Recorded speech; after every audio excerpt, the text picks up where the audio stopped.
ついてる。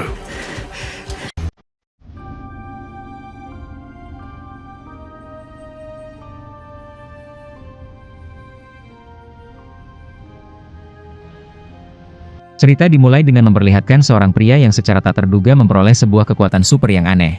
Semakin banyak uang yang ia keluarkan, semakin kuat pula kekuatan tersebut. Suatu hari, ia akhirnya berhasil menerima uang tunai sebesar 30 juta. Namun tak disangka pada detik berikutnya terjadi kecelakaan mobil yang sangat parah. Tanpa ragu, ia memutuskan untuk turun tangan menyelamatkan orang.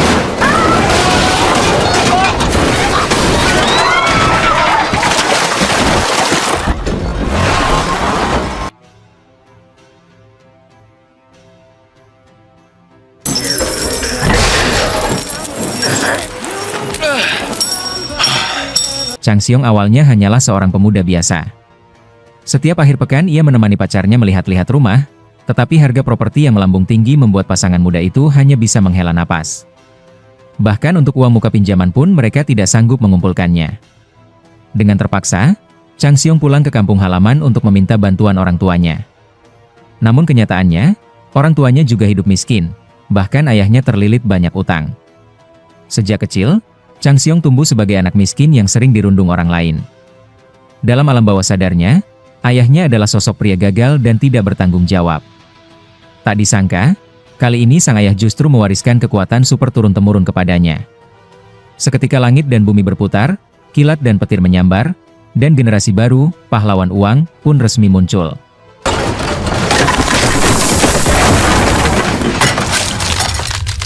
Pada saat yang sama, luka-luka Chang Xiong langsung sembuh. Ayahnya mengingatkan agar kekuatan ini tidak boleh diketahui orang lain, dan ia hanya perlu mematuhi dua hal.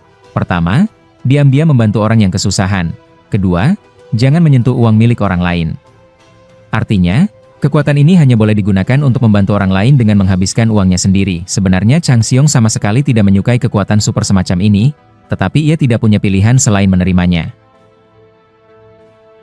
Meski tak boleh memberitahu siapapun, setidaknya ia ingin berbagi rahasia ini dengan tunangannya, Min Suk. Namun setelah mendengarnya, Min Suk mengira semua itu omong kosong belaka. Tak punya pilihan lain, Chang Xiong pun memperagakannya sendiri. Min Suk sangat terkejut, tetapi masih menganggapnya sekadar trik sulap. Chang Xiong pun kembali menggunakan kekuatannya, hingga akhirnya Min Suk percaya.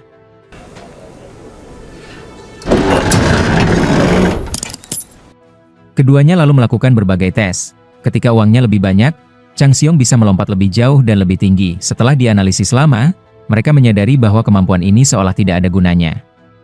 Untuk menikah dan membeli rumah, kekuatan ini jelas bukan pahlawan uang, melainkan benar-benar anak pemboros. Min Suk menyarankan agar Chang Xiong tidak menggunakan kemampuan ini seumur hidupnya. Sejak hari itu, Min Suk menetapkan aturan baru. Chang Xiong sama sekali tidak boleh membawa uang tunai saat keluar rumah. Dengan pasrah, Chang Xiong menuruti saran calon istrinya dan setiap hari keluar tanpa sepeser pun. Bahkan ketika melihat seorang nenek kesulitan membawa barang, ia hanya bisa menatap dompet kosongnya dan menghela napas. Min Suk sangat ingin membeli rumah, tetapi mereka masih kekurangan 30 juta untuk uang muka. Chang Xiong sempat berniat bermain saham, namun segera dicegah oleh Min Suk. Ia menyarankan agar mereka menjual terlebih dahulu perabot dan peralatan rumah yang tidak terpakai. Chang Xiong kembali menuruti perkataan istrinya, dan akhirnya hanya berhasil menukar barang-barang itu dengan puluhan ribu won. Keesokan harinya, sang ibu datang jauh-jauh ke Seoul untuk menjenguknya. Namun ibu itu tanpa sengaja menyadari penyakit kulit Chang Xiong yang tampak persis seperti yang pernah diderita ayahnya dahulu.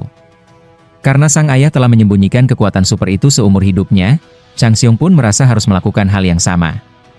Di luar dugaan, kali ini sang ibu membawa 30 juta uang tunai untuknya.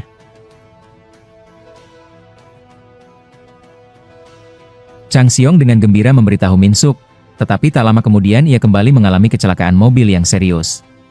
Setelah pergulatan batin yang berat, Chang Xiong kembali memilih untuk menolong orang lain.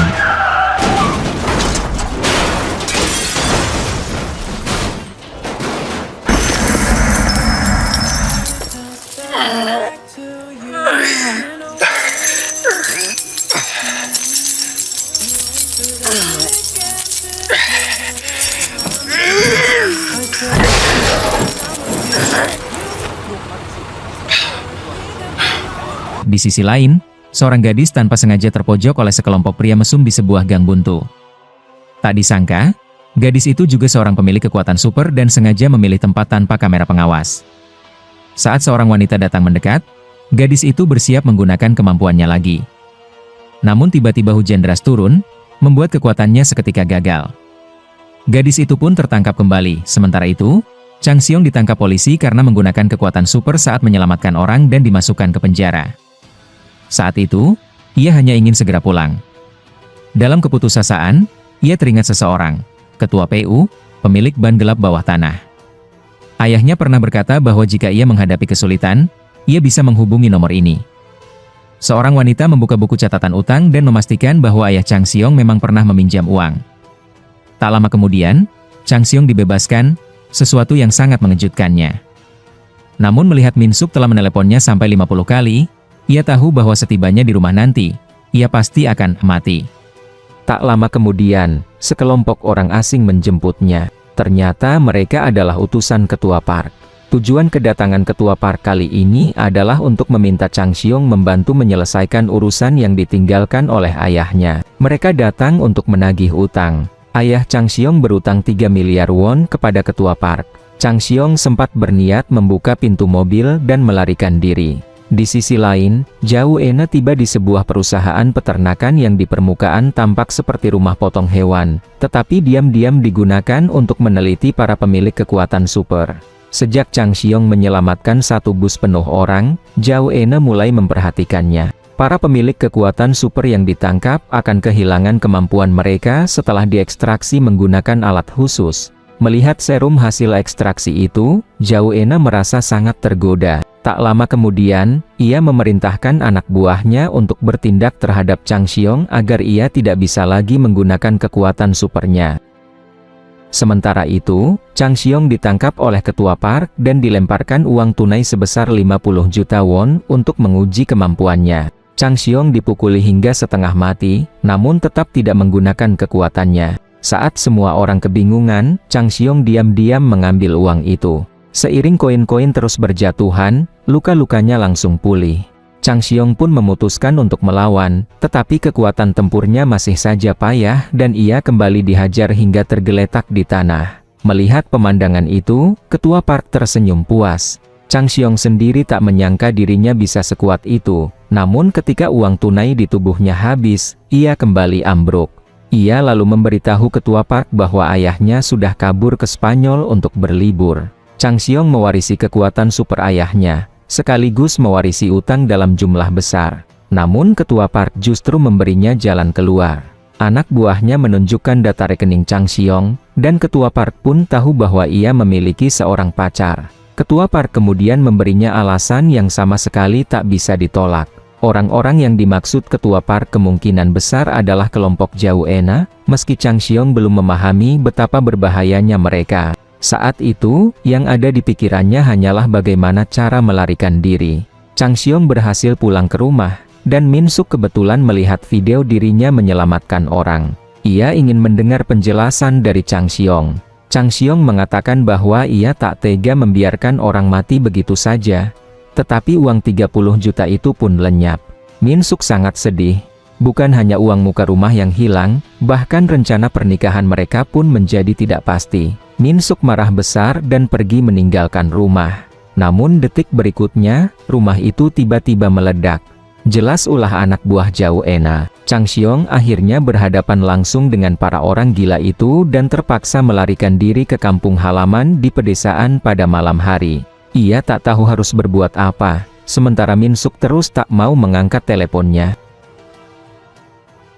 Keesokan harinya, Min Suk pergi ke gereja untuk menghadiri pernikahan sahabatnya. Tanpa disangka, Zhao Ena juga muncul di sana. Ia yakin Chang Xiong pasti akan datang mencari Min Suk, lalu menyalakan bom untuk memancingnya keluar. Saat melihat gereja meledak, Chang Xiong teringat bahwa Min Suk pergi ke sana menghadiri pernikahan. Ia pun bersiap bergegas ke gereja untuk menyelamatkan orang-orang. Namun karena tak membawa uang sepeser pun, ia terpaksa menarik tabungan yang sedianya untuk membeli rumah. Min Suk terjebak di lautan api, dan gereja nyaris runtuh. Chang Xiong tiba tepat waktu dan menopang batu besar yang jatuh.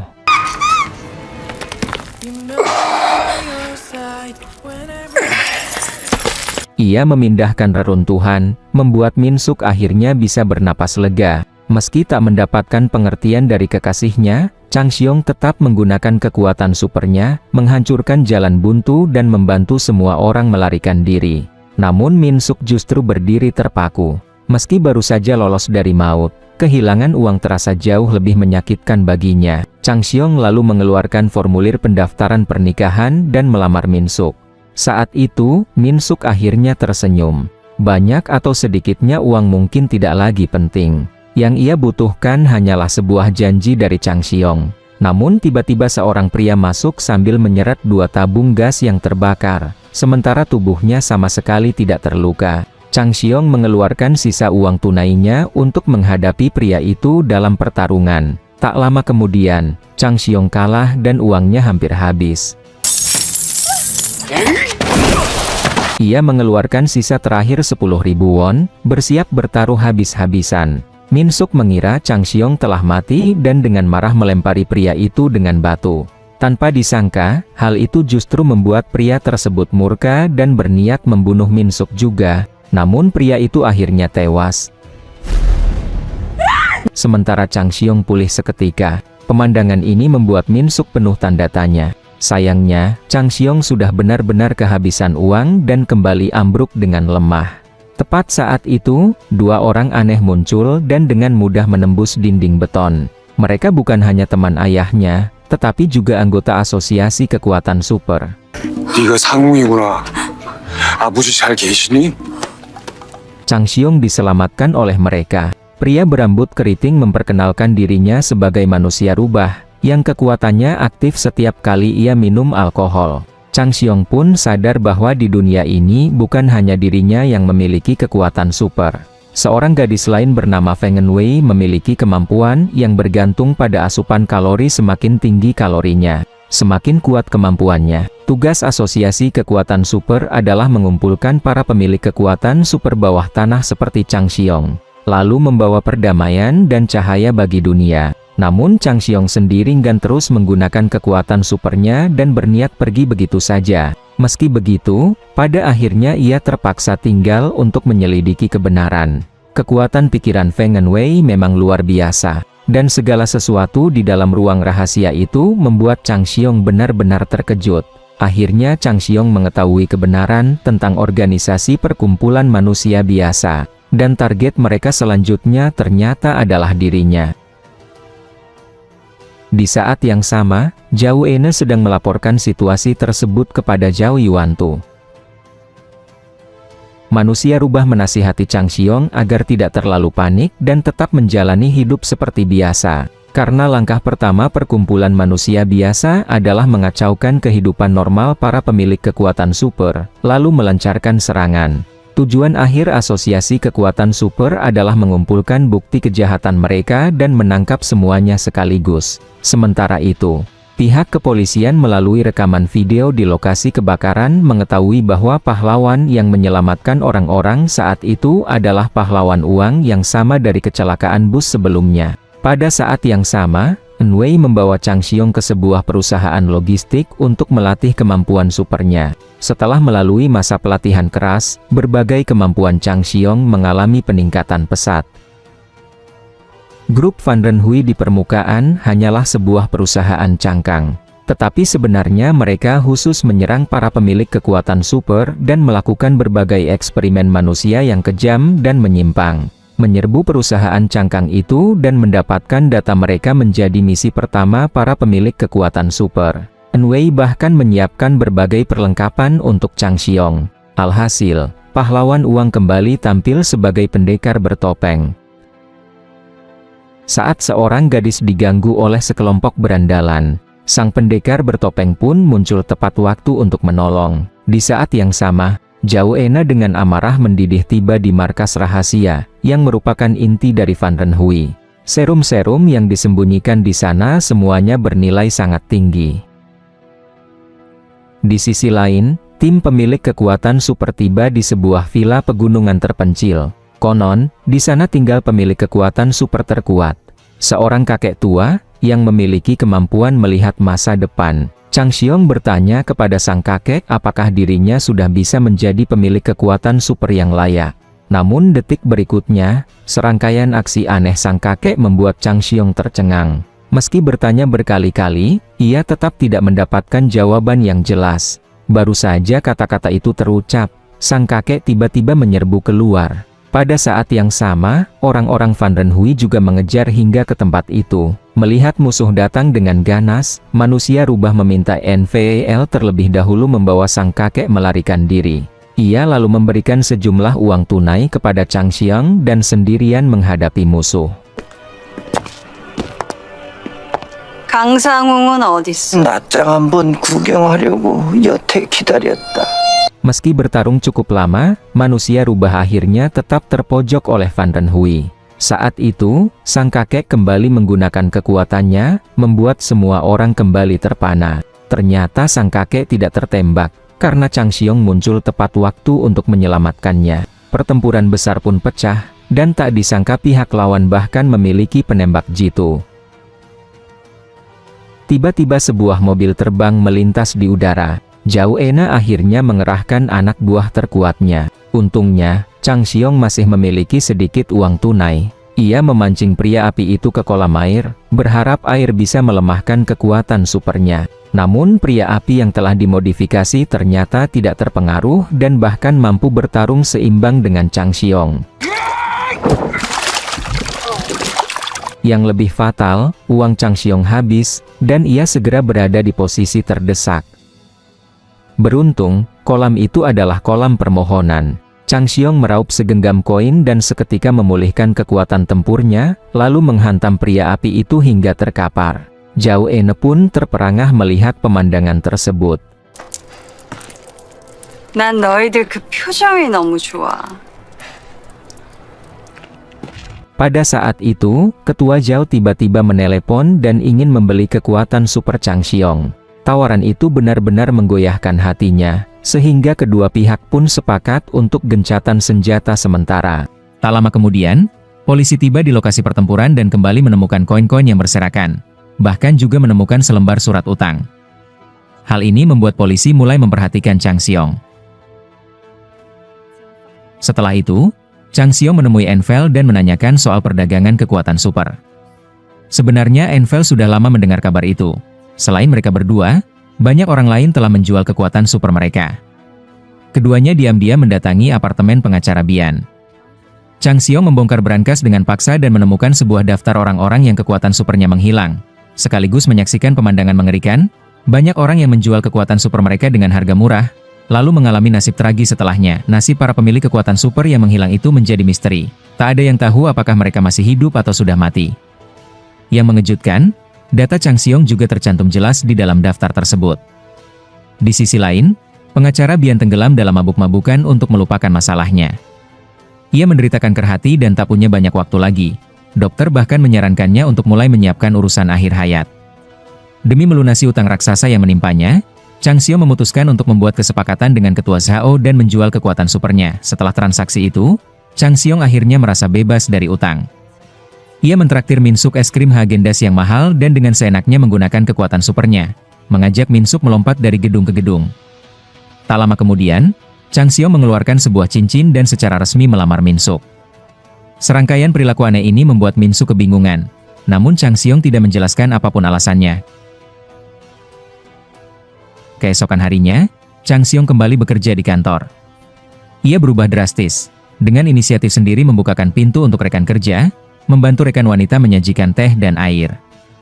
Perubahan sikap ini membuat atasannya memandangnya dengan kagum. Chang Xiong berniat kembali menjadi pegawai negeri yang ramah dan berdedikasi. Pada hari itu, ia bertemu seorang pria yang tampak mencurigakan. Chang Xiong mengira pria itu juga pemilik kekuatan super, padahal ternyata hanya seorang pegawai negeri biasa. Tak lama kemudian, rekan kerjanya memberitahu bahwa ada polisi mencarinya. Mengira identitasnya telah terbongkar, Chang Xiong bersiap kabur lewat pintu belakang, tetapi justru berpapasan langsung dengan polisi. Ia segera menghubungi Ketua Zhao, ingin segera menyelesaikan transaksi penjualan kekuatan supernya. Ketua Zhao sangat gembira dan bergegas menuju perusahaan peternakan. Namun tanpa disadari, orang-orang Ketua PU juga mengintai di sekitar, diam-diam mengamati gerak-gerik Chang Xiong. Tak disangka, pengacara Bian juga muncul. Ia sudah mengetahui bahwa Chang Xiong membongkar brankas dan menduga Chang Xiong hendak menjual kekuatan supernya. Tanpa banyak bicara, keduanya pun bersiap bertarung. Pengacara Bian menenggak sebotol soju, sementara Chang Xiong dengan gugup menggenggam setumpuk uang. Tepat saat mereka hendak bentrok, sebuah tempat sampah jatuh dari langit dan menghentikan perkelahian. Ternyata Envel datang menyusul. Ia juga tidak menyetujui tindakan pengacara Bian. Dengan kesal, Envel menelan sepotong roti dan bersiap membantu Chang Xiong melawan pengacara Bian, yang kemudian mengangkat tiang lampu jalan untuk menyerang balik.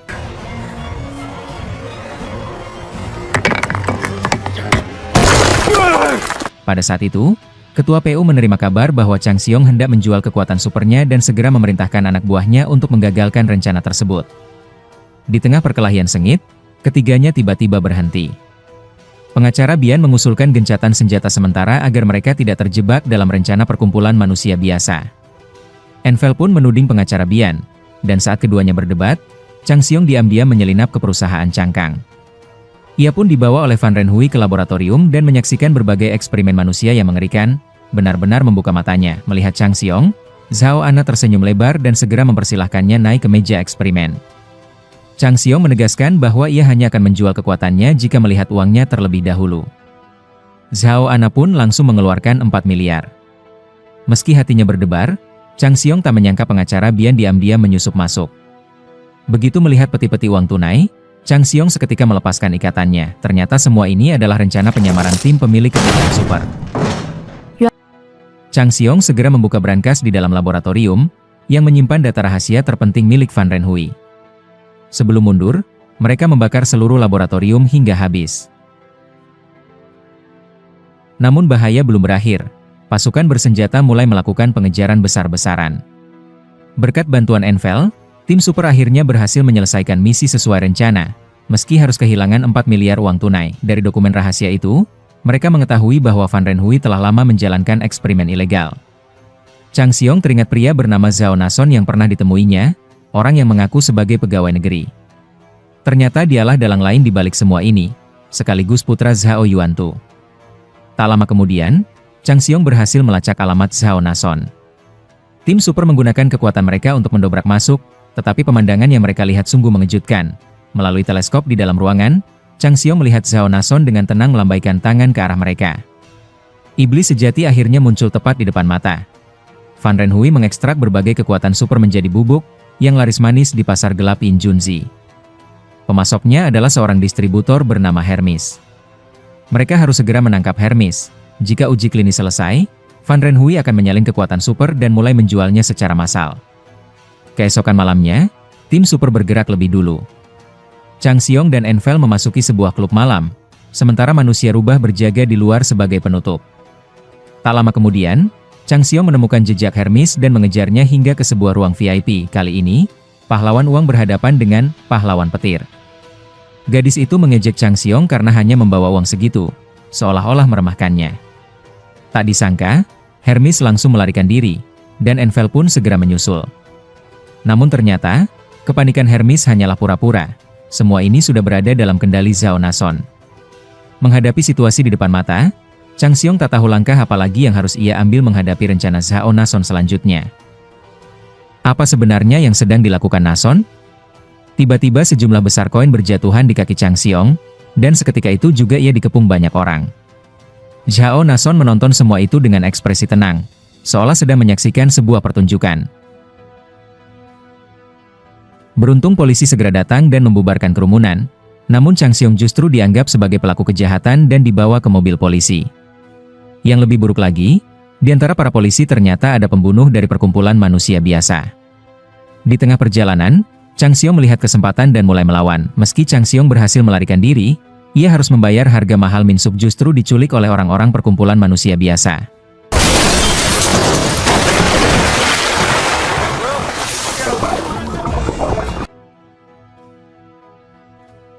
Tak lama kemudian, Chang Xiong kembali ke rumah sesuai instruksi.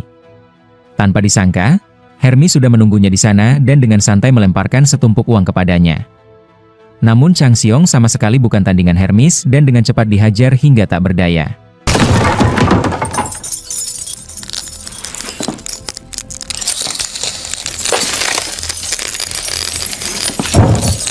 Untungnya, tim 움직이지 마. super datang tepat waktu Gue untuk pangkulan, menyelamatkannya. Krisis kembali teratasi, dan tim super segera menyusun rencana penyelamatan Min-suk. Setelah perencanaan matang, Chang Seong menjadi orang pertama yang menerobos markas hitam perkumpulan manusia biasa. 한 놈당 1,000원씩이니까 빨리빨리 할까?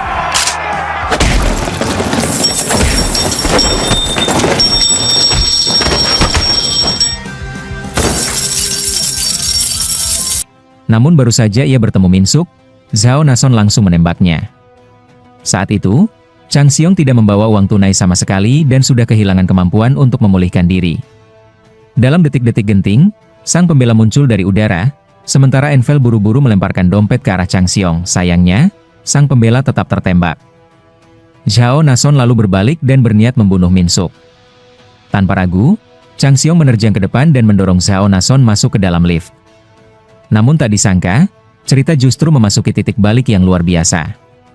Min-suk ternyata secara tidak sengaja memperoleh kemampuan super untuk membalikan waktu.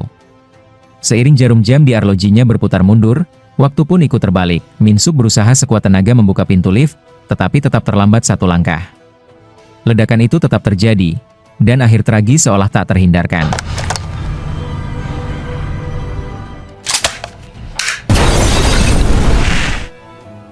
Namun di luar dugaan, Chang Seong berhasil selamat dan merangkak keluar dari puing-puing reruntuhan.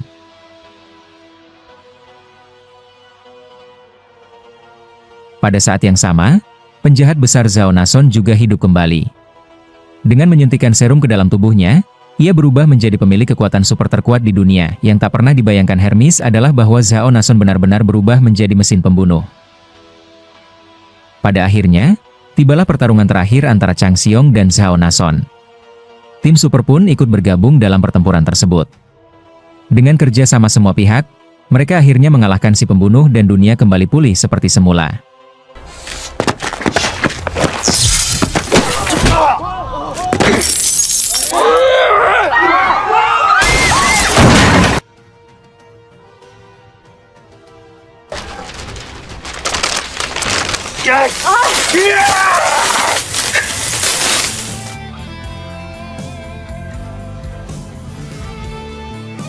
Pemimpin perkumpulan manusia biasa, Zhao Yuantu, menerima hukuman yang setimpal.